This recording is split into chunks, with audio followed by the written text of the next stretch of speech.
बड़ी बड़ी तैयारियां करते हैं, कल की गारंटी नहीं है, अभी बहुत बड़ा घर बनवाना है, अभी गाड़ी खरीदना है, अभी ये करना है, ये करना है। अरे जिसकी गारंटी नहीं है उसके लिए तुम तैयारी कर रहे हो, जो कंफर्म है उसके लिए तैयारी नहीं किए।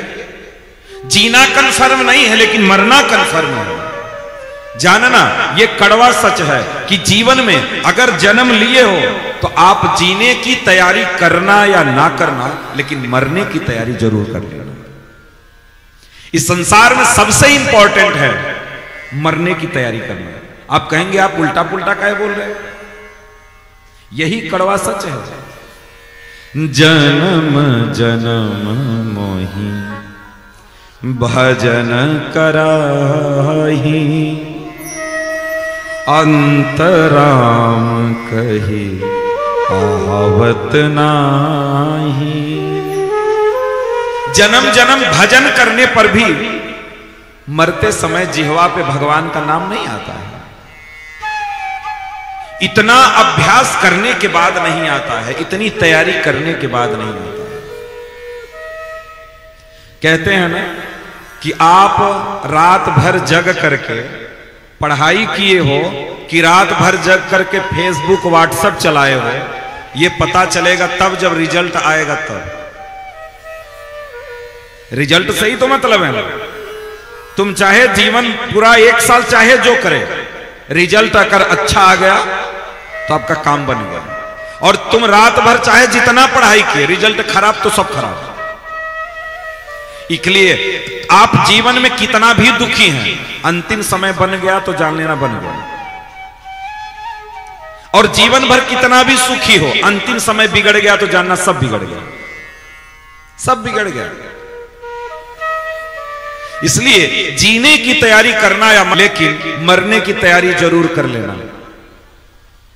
2 चीजें विशेष रूप से ध्यान देना। आप 2 चीजें, ये बात अगर आप अपने जीवन में जान लिए और मान लिए तो मैं विश्वास से कहता हूं कि आधा संकट आप यहीं 10 मिनट में आपके खत्म हो जाएंगे। 10 मिनट में आधा संकट आपके जीवन के समाप्त हो जाएंगे। आपके मन में अगर दुख भी होगा तो अभी आप सुखी हो जाएंगे। कैसे? ध्यान से सुनना इस बात को।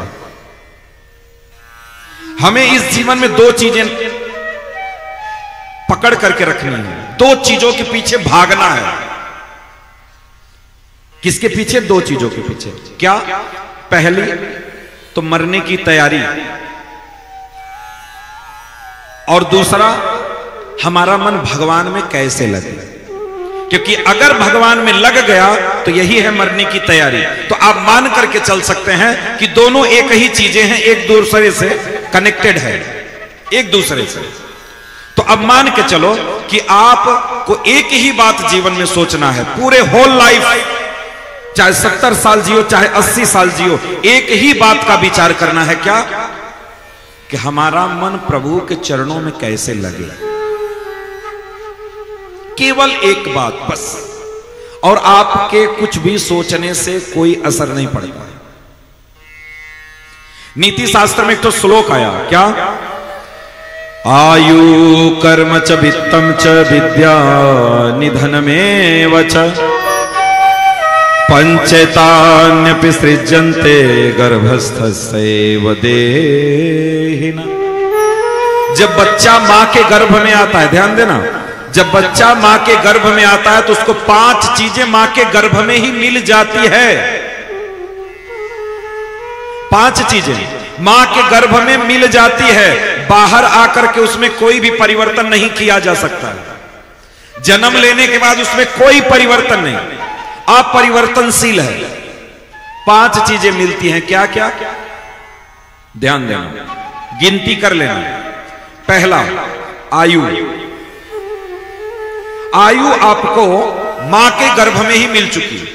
कितना साल आपको जिंदा रहना है? 10 साल, 20 साल, 25 साल, 50 साल, 100 साल, 150, 200, 500 साल, कितना साल जिंदा रहना है वो मिल चुका। आयु मिल चुकी।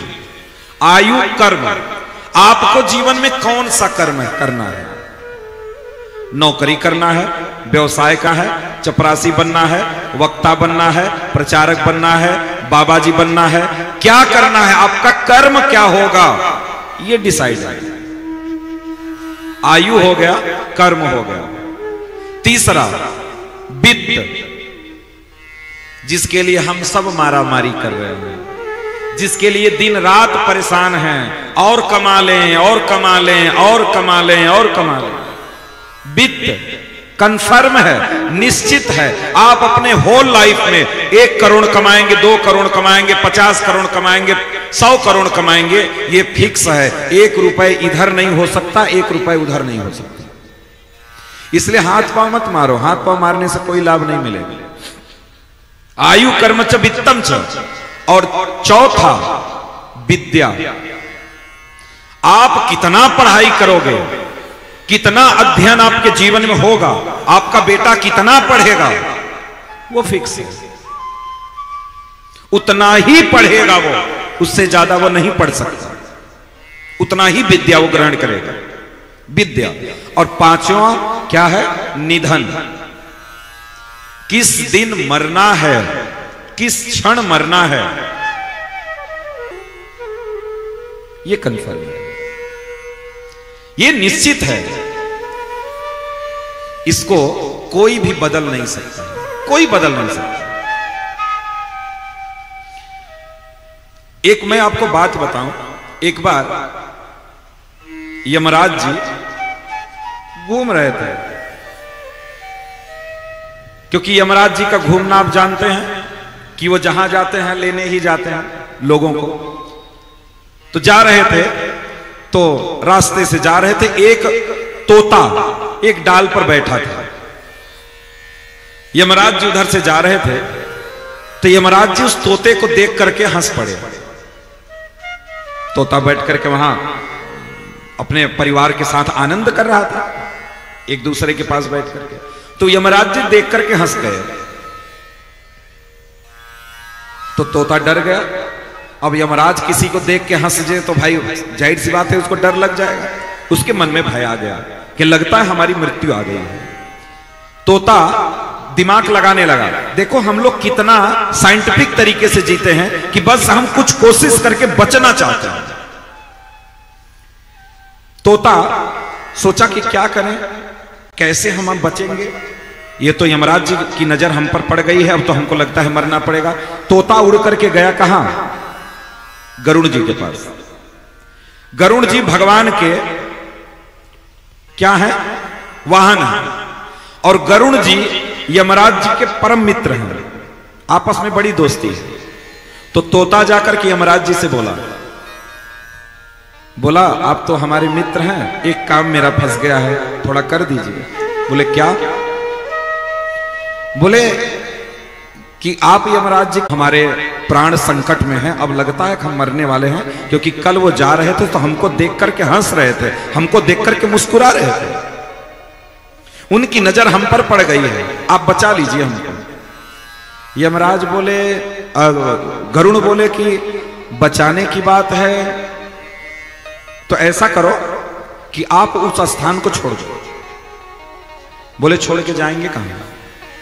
यमराज का आना जाना उधर से है, तो फिर यमराज तो हमको पकड़ेंगे। बोले नहीं, जगह छोड़ दो। बोले क्या? 2 मीटर समुद्र के उस पार मैं आपको ले चल के छोड़ देता हूं, आप वहीं रहना, वहां सुरक्षित रहोगे, किसी को कोई पता नहीं चलेगा। बोले ठीक है। तोता बोला ठीक है। उसके बाद तोता गरुड़ के ऊपर बैठा और गरुड़ जी उसको ले गए 1200 किलोमीटर समुद्र के उस पार छोड़े। और छोड़ करके जब गरुड़ जी आए तो यमराज जी से मिलने गए। बोले यमराज जी आप तो हमारे परम मित्र हैं, एक काम करिएगा कि एक मेरा मित्र तोता है, ऐसा है कि अगर उसको उसका समय आ गया होगा मरने के लिए तो थोड़ा सा उसको रिलीफ दे दीजिएगा, थोड़ा उसकी मदद करिएगा। तो बोले क्यों, क्या बात हुआ? बोले आप उस दिन जा रहे थे रास्ते से तो आप देख करके उसको मुस्कुराए, इसलिए उसको संशय हो गया। तो बोले हम तो मुस्कुरा इसलिए रहे थे कि इसको मरना है यहां से 1200 किलोमीटर दूर, और ये यहां बैठा हुआ है, ये वहां पहुंचेगा कैसे, इसलिए हम उसको देख करके मुस्कुरा रहे थे। तो गरुड़ जी बोले क्या कह रहे हैं?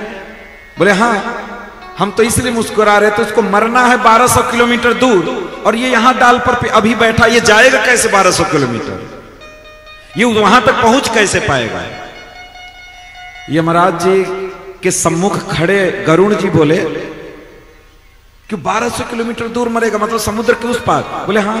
गरुड़ जी बोले हम तो वहीं उसको छोड़ के आए हैं। बोले अरे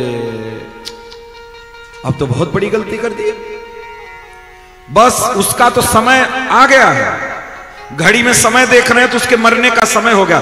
गरुड़ जी बोले कभी मैं जा रहा हूं, उसको वहां से लाऊंगा वापस यहां। बोले अब मत जाइए, घड़ी में उसका टाइम हो गया है जाने का, उसका मरने का टाइम हो गया, अब जाने से कोई लाभ नहीं, समय आ गया।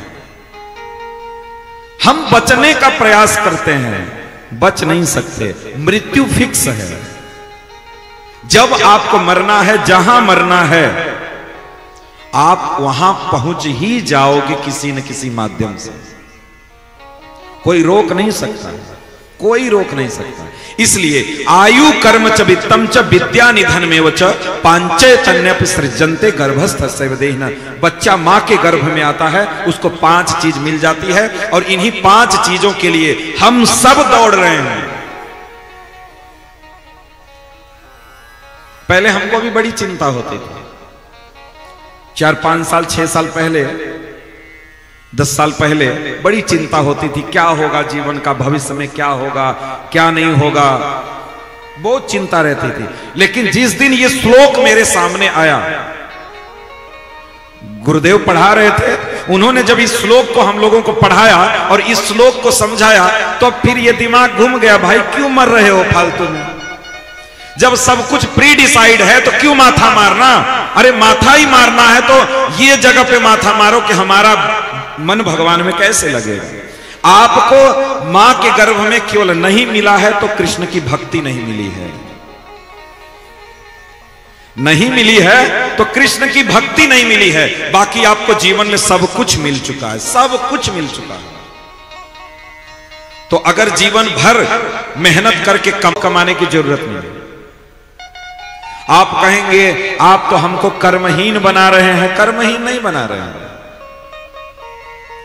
आप सच सच अपने दिमाग से सोचना, अभी इसी समय कोई एक बच्चा, धीरू भाई अंबानी को जानते हो ना, बहुत बड़ा पैसे वाला है। धीरू भाई अंबानी के घर में एक बच्चे का जन्म हुआ, एक बच्चे का जन्म एक फुटपाथ पर हुआ। जो झोपड़ी में रहता है, रिक्शा पुलर है, उसके घर में हुआ। अच्छा बोलो, दोनों ने अभी कोई कर्म नहीं किया है, कोई कर्म नहीं किया है, लेकिन धीरू भाई अंबानी के घर में जन्म लेने वाला अरबों खरबों का मालिक जन्मजात है, जन्म से ही अरबों खरबों का मालिक है। लेकिन ये जो अभी फुटपाथ पे जन्म लिया, ये 1 रुपए का भी मालिक नहीं है, 1-1 रुपए के लिए ठोकर खाएगा। फिर जो जैसा कर्म करके आया है वो वैसा प्राप्त करके आया है, परेशान मत हो। परेशान होने की जरूरत नहीं है, कभी टेंशन में मत आना। क्या होगा, कैसे होगा, बेटा का क्या होगा, बेटी का क्या होगा, पत्नी का क्या होगा, हमारा क्या होगा, कभी मत सोचना। केवल एक ही बात सोचना कि मन कैसे भजन में लगे, बस, और कुछ नहीं। किसी चीज के बारे में मत सोचना, सब प्री डिसाइड है, सब प्री डिसाइड है। परेशानी क्यों होना फिर?